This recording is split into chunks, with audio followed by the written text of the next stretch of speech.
There I was, standing in front of my brand new aquarium, watching my fish die one by one. The water looked perfect, crystal clear, just like in the magazines. My filter was running smoothly, the temperature was stable, and I'd done everything the pet store told me to do, yet within a week, most of my fish were gone. What nobody tells you when you start this hobby is that the most dangerous mistakes in fish keeping are the ones that look like you're doing everything right. We spend hundreds of dollars on equipment, we follow the advice we're given, and we genuinely believe we're providing a good home for our aquatic pets. But somewhere between the pet store and our living room, critical information gets lost. This is about the invisible killers. The bacteria you can't see building up in your filter, the toxic compounds that don't change the color of your water, the supposedly helpful advice that can wipe out an entire tank. These are the mistakes that seasoned aquarists wish someone had explained to them years ago. The ones that cost money, heartbreak, and most importantly, the lives of fish who trusted us to know better. Act 1. The invisible cycle. The most fundamental mistake. When you set up a new aquarium, you're not actually creating a fish tank. You're trying to cultivate an entire invisible ecosystem of bacteria. And this is where most people fail before they even begin. The nitrogen cycle is the single most important biological process in any aquarium, yet it remains the most misunderstood aspect of fish keeping. Here's what actually happens in the microscopic world of your tank. Fish produce waste, both from their gills as they breathe and from their digestive system. This waste, along with any uneaten food, immediately begins to decay and release ammonia into the water. Ammonia is extraordinarily toxic to fish. We're talking about concentrations as low as 1 drop in 13 gallons of water being enough to stress or kill delicate species. 2 drops in that same volume, just 2 parts per million, will kill most fish outright. But nature has a solution. Certain bacteria called Nitrosomonas colonize surfaces in your aquarium and consume this ammonia, converting it into nitrite. Unfortunately, nitrite is also highly toxic to fish. It affects their neurological system and prevents their blood from carrying oxygen properly, essentially suffocating them even in well-oxygenated water. Some research suggests nitrite can actually be more lethal than ammonia. This is where a second type of bacteria enters the picture. Nitrobacter species consume nitrite and convert it into nitrate, which is far less toxic and can safely accumulate in moderate amounts between water changes. This entire chain of bacterial conversions, from ammonia to nitrate, is what aquarists call the nitrogen cycle. The timeline nobody mentions. The cruel reality of the nitrogen cycle is that it takes time, typically anywhere from 2 weeks to 2 months or even longer for these bacterial colonies to establish themselves. During this period, your tank is essentially a toxic waste facility, completely unsuitable for fish life. Yet this is precisely when most beginners add their fish. The typical scenario goes like this. You buy a tank, set it up, fill it with water, turn on the filter, and within a few days, sometimes the very same day, you add fish. The pet store might tell you to wait 24 hours, maybe a week.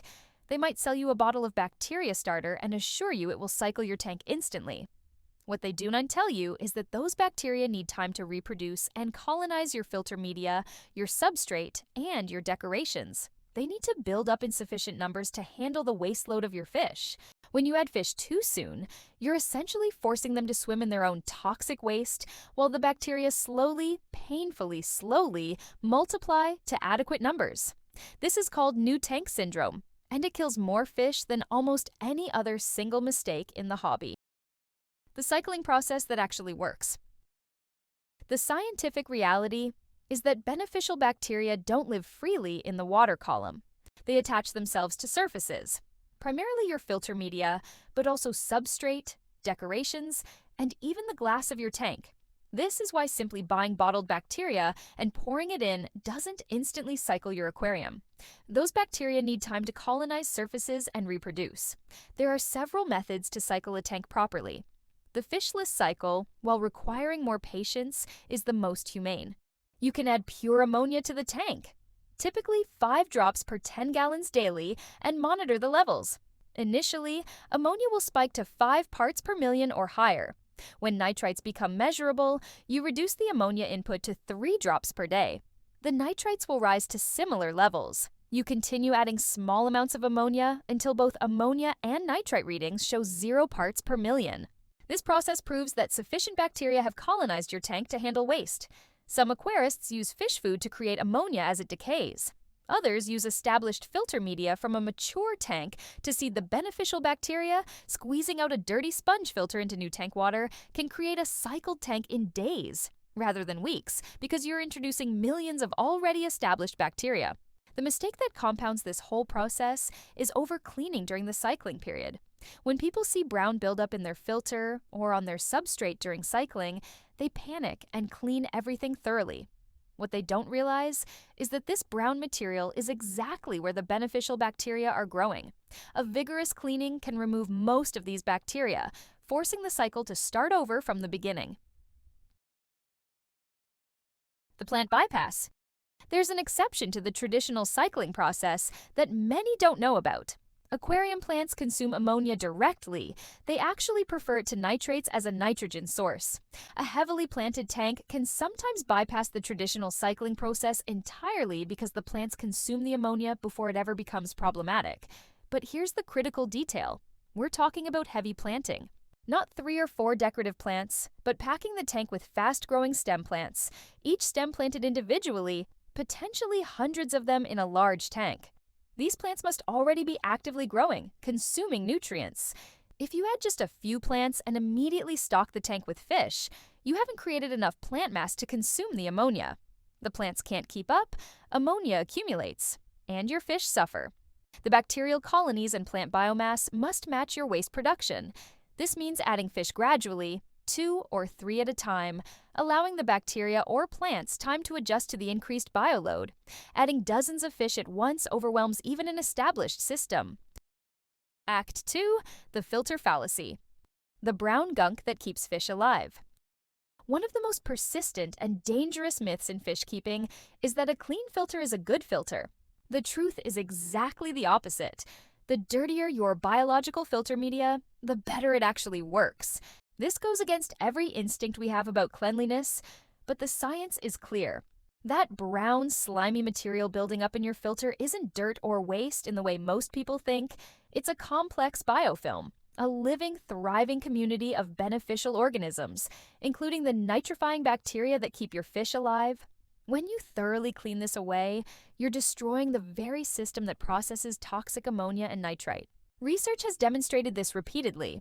When experimenters thoroughly cleaned newly established sponge filters under running chlorinated water, they removed virtually all the beneficial bacteria. Even cleaning under unchlorinated well water eliminated most of the bacterial colonies. Light swishing once or twice in a bucket of water left significant amounts of bacteria intact, but aggressive scrubbing destroyed them. The consequences of overcleaning are immediate and measurable. Aquarists who thoroughly clean their filters often experience ammonia spikes within days. Their water may become cloudy as different bacteria populations bloom in the absence of the nitrifying bacteria. Fish become stressed, disease breaks out, and the aquarist can't understand what went wrong. After all, they just cleaned everything to help their fish. The right way to maintain a filter. Biological filter media should never be replaced unless it's literally falling apart. Those cartridges that manufacturers tell you to replace monthly or every 6 months, that's a marketing strategy, not a biological necessity. Established filter media is the heart of your aquarium's life support system, and replacing it regularly is like performing heart surgery on your tank every few weeks. When filter media does need cleaning, and it will eventually when flow starts to decrease, the process should be gentle. Remove the media and rinse it in old tank water that you've siphoned out during a water change. The goal is to remove clogged debris, not to sterilize the media. Squeeze sponges gently in the bucket of tank water. Biomedia like ceramic rings should be lightly agitated, not scrubbed. The chlorine in tap water is specifically added to kill bacteria, which is exactly what we don't want. Yet countless aquarists rinse their filter media under the tap, wondering why their tank crashes a few days later. If your filter has multiple types of media, clean them separately and never at the same time. If you have 2 sponges, clean one this week and the other next month. This ensures enough bacteria always remain to maintain the nitrogen cycle. The deep cleaning disaster. There's a particularly dangerous practice where well-meaning aquarists perform a massive cleaning. scrubbing the filter, vacuuming the substrate thoroughly, cleaning all decorations, and changing 70 or 80% of the water all at the same time. This is a recipe for disaster. Each of these cleaning activities disturbs or removes beneficial bacteria. When done simultaneously, you're removing bacteria from every surface in the tank at once. The free-floating bacteria in the water column are minimal. Most bacteria live on surfaces. A massive water change removes the small amount that are suspended in the water, while the cleaning removes them from all surfaces. You've essentially reset your tank to an uncycled state. The myth that you shouldn't do a water change and filter cleaning at the same time is both true and false. For beginners with immature tanks, this rule is critical.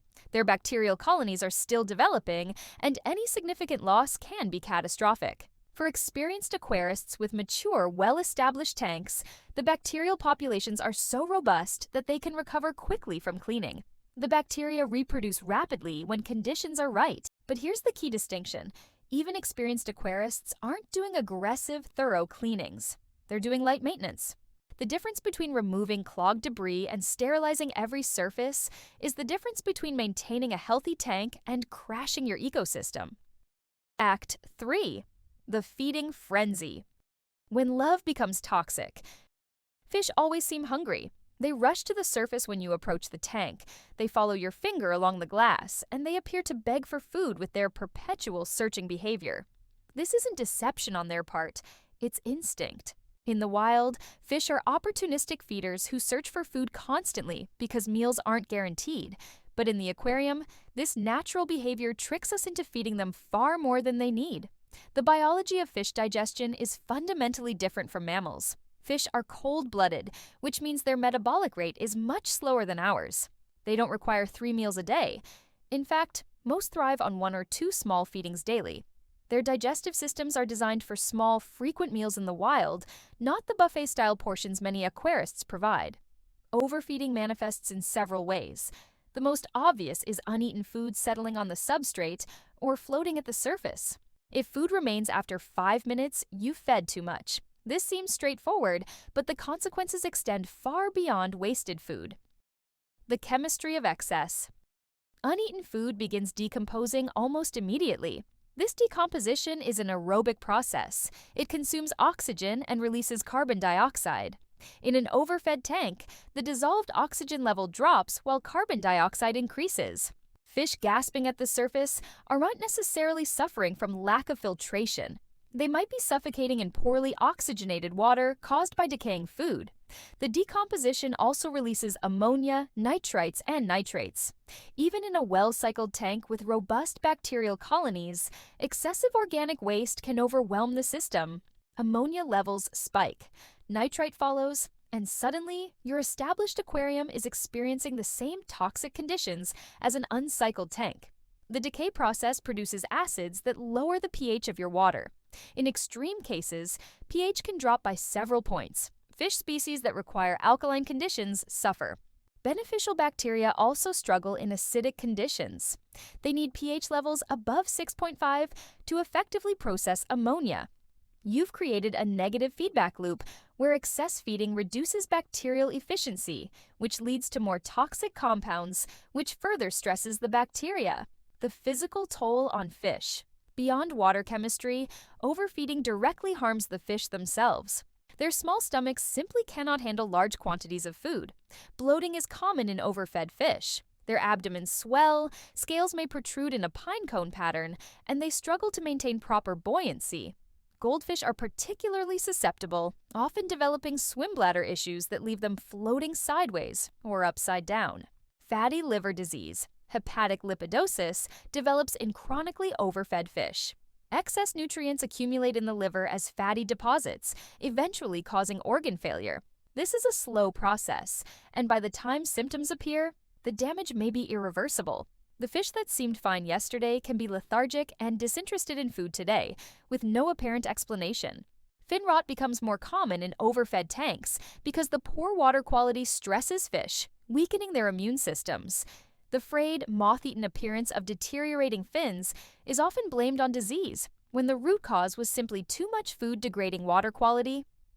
The planaria problem. Tiny white worms appearing in your tank. Planaria are a telltale sign of overfeeding. These flatworms thrive on excess organic matter. Their presence doesn't harm fish directly, but they indicate that you're providing far more food than your fish can consume. The planaria are feeding on the leftovers, and their population explosion is your tank's way of telling you to cut back on feeding. The solution to overfeeding seems simple. Feed less. But there's an art to this. Most fish do well with an amount they can consume in 2 to 3 minutes, once or twice daily. Some species, like pufferfish or large predatory fish, have different requirements. The key is observation. Watch how quickly your fish eat. Remove any food that remains after a few minutes. Act 4. The light paradox. The energy that feeds two masters. Light in an aquarium is a double-edged tool. Your plants need it to photosynthesize and grow, but algae need exactly the same thing. They're competing for the same resources: light, nutrients, and carbon dioxide. The difference is that algae are opportunistic and adaptable, while aquarium plants are more selective in their requirements. The most common lighting mistake is leaving lights on too long. Many aquarists run their lights for 10 or 12 hours daily, thinking this mimics a natural day cycle. What they do not realize is that algae do not have a circadian rhythm. They'll continue growing and reproducing as long as light is available. Meanwhile, plants need a dark period to rest and enter their respiration cycle, consuming oxygen and sugars. Even if you leave lights on 24/7, plants will stop photosynthesizing during their respiration period. The algae, however, will take advantage of those extra photons and overwhelm your tank. The ideal photo period for most planted tanks is 8 to 10 hours. New tanks should start with even less, perhaps 6 hours, because plants are still small and haven't established robust growth. As plants mature and fill in, you can gradually increase duration. But more isn't better. Even in heavily planted tanks, 12 hours is typically the maximum before algae gain the upper hand. The spectrum and intensity question. Different types of light promote different types of algae. Some LED and fluorescent bulbs emit wavelengths particularly favorable to algae growth, especially in the blue and red spectrum. While plants also need these wavelengths, algae are more efficient at using whatever light is available. Intensity matters as much as duration. A light at 100% brightness might be too strong for your tank height and plant selection, flooding the system with more energy than plants can use. The excess fuels algae blooms. Many modern LED lights have programmable brightness settings. Learning to dial back intensity can make the difference between a planted tank and an algae farm. Some aquarists use a siesta method, running lights for a few hours in the morning and evening with a break in the middle of the day. This interrupts algae growth cycles while plants tolerate the split photo period reasonably well. The nutrient connection. But lighting alone doesn't cause algae. Algae need nutrients, primarily nitrates and phosphates. This is where feeding, filtration, and lighting intersect. An overfed tank produces excess nitrates from waste. Poor filtration allows these nutrients to accumulate. Add intense, prolonged lighting, and you've created perfect conditions for algae to explode. Green water, where the entire water column turns murky green, is an algae bloom feeding on dissolved nutrients. Hair algae, black beard algae, brown diatoms. Each type indicates a specific imbalance in your tank. Too much green algae often means lighting duration needs reduction. Too much brown algae suggests insufficient light or poor water circulation. The solution isn't to eliminate light. Your plants need it. The balance comes from matching light duration and intensity to your plant mass and nutrient levels. A tank with few plants can't consume many nutrients, so algae will utilize what's available. Heavy planting provides competition. Fast-growing stem plants consume nitrates and phosphates before algae can access them. Live plants are actually your best weapon against algae, but they must be thriving. Struggling, dying plants release nutrients back into the water, feeding the very algae you're trying to control. Act 5. The chemistry myths. The stability obsession. Perhaps no myth has caused more stress to aquarists than the belief that pH, temperature, and hardness must remain absolutely stable at all times. You'll read online that any rapid change over 0.2 pH or 2 degrees temperature will shock and possibly kill your fish. Forums are filled with panicked posts about minor fluctuations, but the science tells a very different story. Research has consistently shown that fish are remarkably tolerant of parameter changes. far more so than the aquarium hobby traditionally believes. Studies involving thousands of fish moved between tanks with drastically different parameters. pH shifts from 6.5 to 8.2, temperature changes from 72 to 83 degrees Fahrenheit, demonstrated zero mortality from the transfer. None of these fish died from the parameter shock, despite experiencing changes far beyond what hobbyist wisdom considers safe. Consider what happens in nature. In lakes and ponds, temperature varies significantly from the surface to just a few feet down. pH fluctuates throughout the day as plants photosynthesize. One study documented pH rising from 5.7 at 10 in the morning to 9.6 by noon in an acidic lake. The fish living there experience these swings constantly without harm. During the Amazon flooding season, fish like Corydoras swim through water with pH ranging from 5 to 9 and temperature from 80 to 95 degrees within vertical distances of just a few feet. These fish constantly navigate through massive parameter gradients. They haven't evolved to be delicate organisms requiring laboratory-precise conditions. What actually matters? This doesn't mean parameters are irrelevant. What truly matters is the biological filtration, the bacterial colonies processing ammonia and nitrite. If these bacteria are thriving and numerous enough to handle your bioload, fish will generally adapt to a wide range of pH and temperature conditions. The damage from extreme pH swings comes when pH drops so low that beneficial bacteria stop functioning effectively. Below pH 6.5, nitrifying bacteria struggle to process ammonia. The ammonia builds up, and that kills fish. Not the pH change itself, but the resulting toxic ammonia accumulation. Temperature affects fish metabolism and oxygen solubility in water. Higher temperatures mean fish need more oxygen, but warm water holds less dissolved oxygen. The stress comes from oxygen deprivation, not the temperature itself. Proper aeration solves this problem regardless of temperature variations. The hardness confusion. Water hardness, both general hardness and carbonate hardness, generates significant confusion.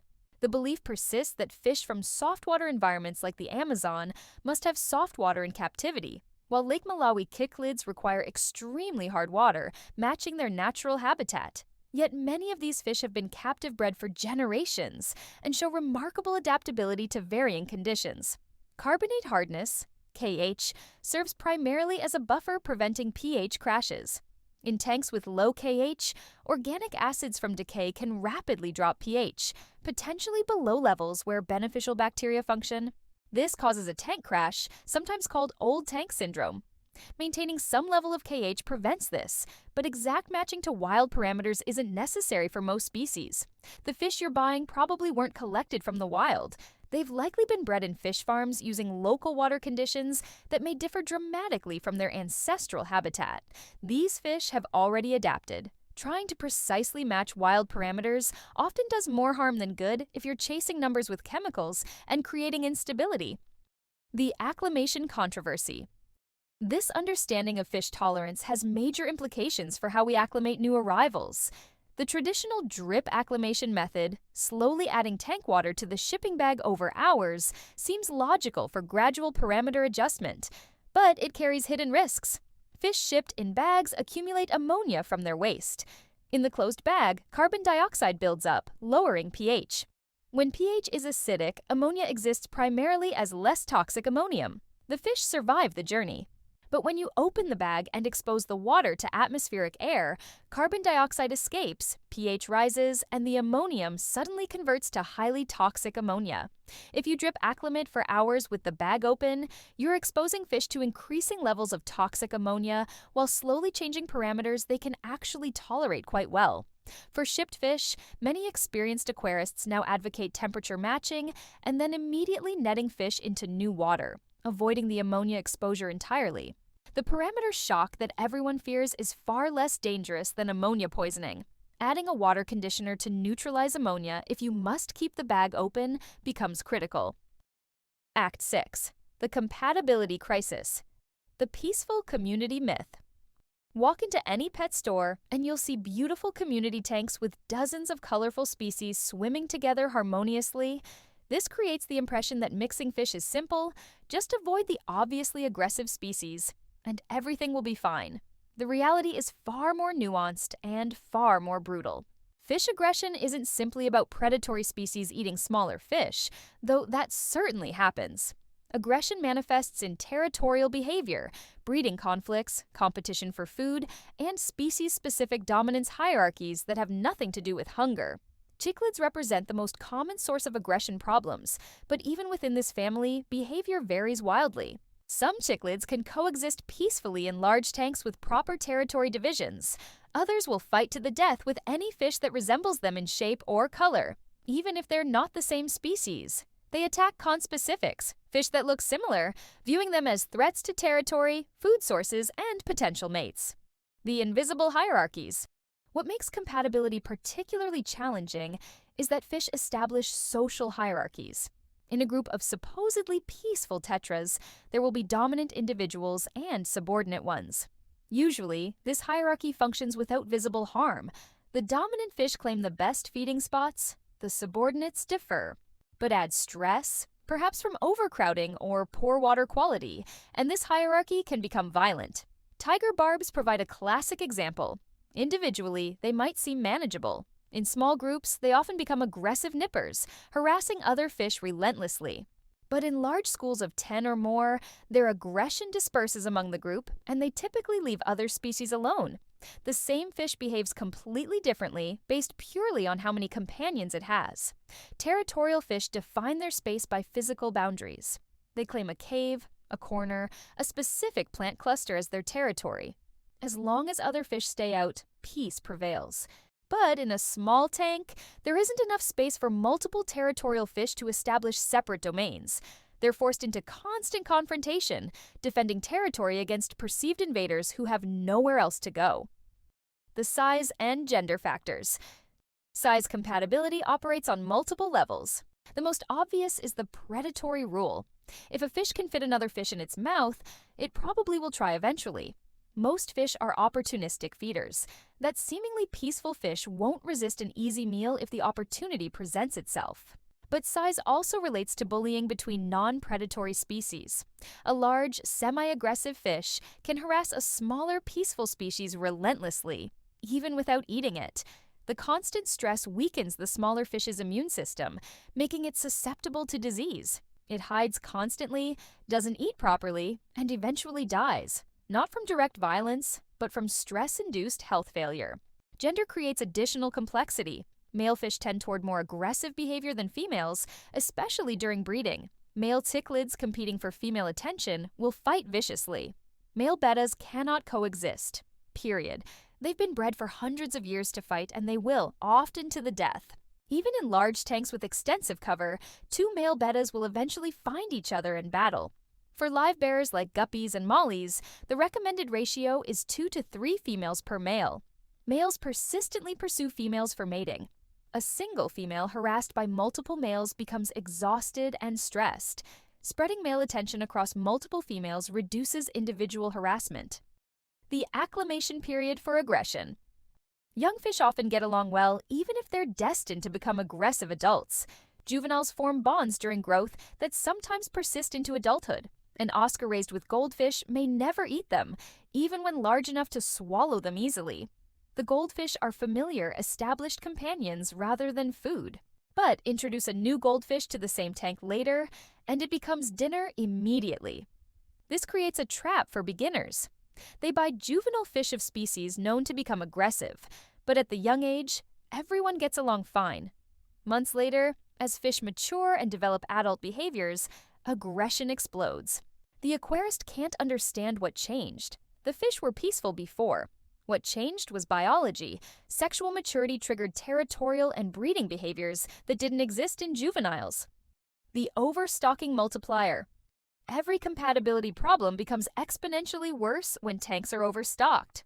Fish need space, not just to swim, but to establish territories, to escape from aggression, to find refuge when stressed. The old rule of 1 inch of adult fish per gallon of water is overly simplistic and often wrong. It doesn't account for territorial behavior, swimming patterns, or waste production.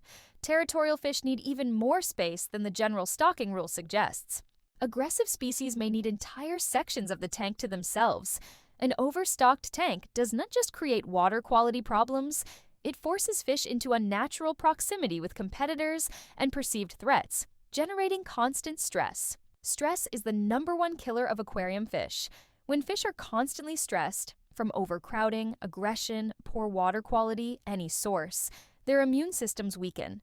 Disease strikes. Fish that could have lived years die within months. And the aquarist often never realizes the root cause was simply too many fish in too small a space. Act 7. The preventable deaths. The pattern of mistakes. These mistakes rarely exist in isolation. They compound each other in devastating cascades. An aquarist overstocks their tank. The excess bioload overwhelms the bacterial colonies, causing ammonia to rise. The stressed fish become aggressive, fighting over limited space and resources.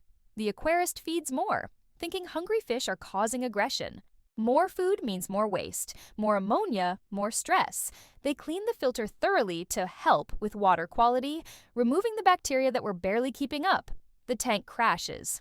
Or consider this scenario. Someone sets up a planted tank, adds fish immediately without cycling, and runs the lights 12 hours daily. The uncycled tank accumulates ammonia.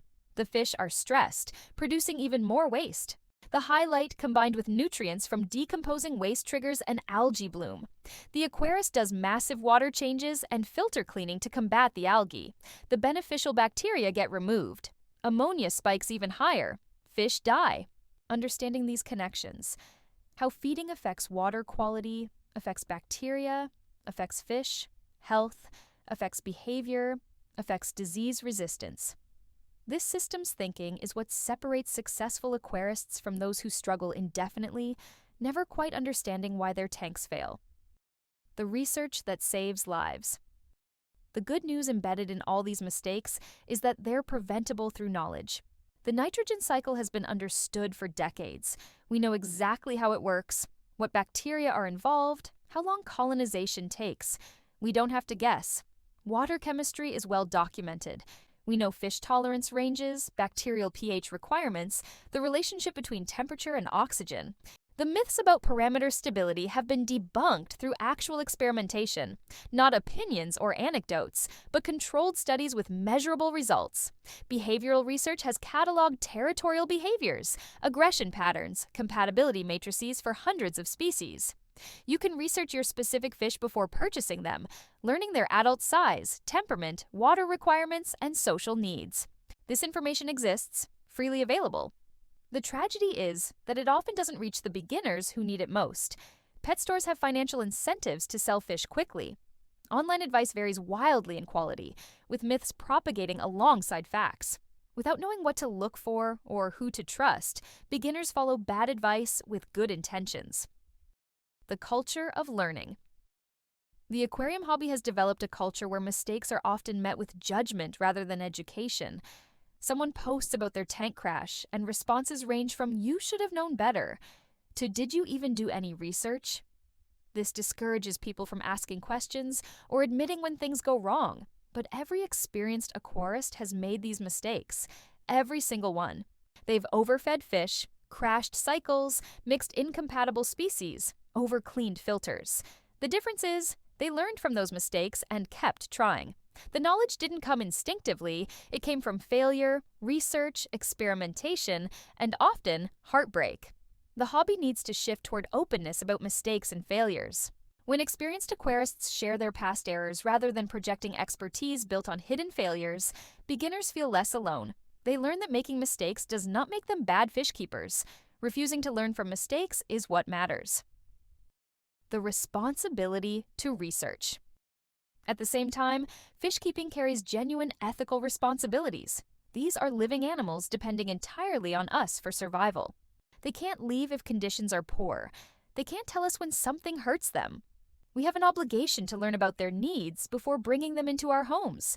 This means researching the nitrogen cycle before buying fish, understanding water parameters before setting up a tank, learning about species compatibility before mixing different fish, reading about feeding requirements, lighting needs, filtration capacity. This research takes time. Hours of reading, watching videos, asking questions in knowledgeable communities. but it's infinitely less time and heartache than dealing with preventable deaths. Watching fish gasp at the surface from ammonia poisoning, seeing aggression tear fins and bodies apart, finding fish dead from overfeeding complications, these experiences haunt people. Many leave the hobby entirely after their first tank disaster, convinced they're incapable of keeping fish alive. They were capable. They just needed information that nobody provided at the critical moment when they were starting out. The aquarium hobby offers something unique, a living ecosystem in your home, constantly changing, endlessly fascinating. Watching fish exhibit natural behaviors, seeing plants grow and propagate, observing the intricate balance of biology and chemistry working together. These experiences connect us to the natural world in profound ways. But this connection comes with responsibility. The invisible processes, bacterial colonies, toxic compounds, stress hormones, territorial instincts, these demand our attention even though we can't see them.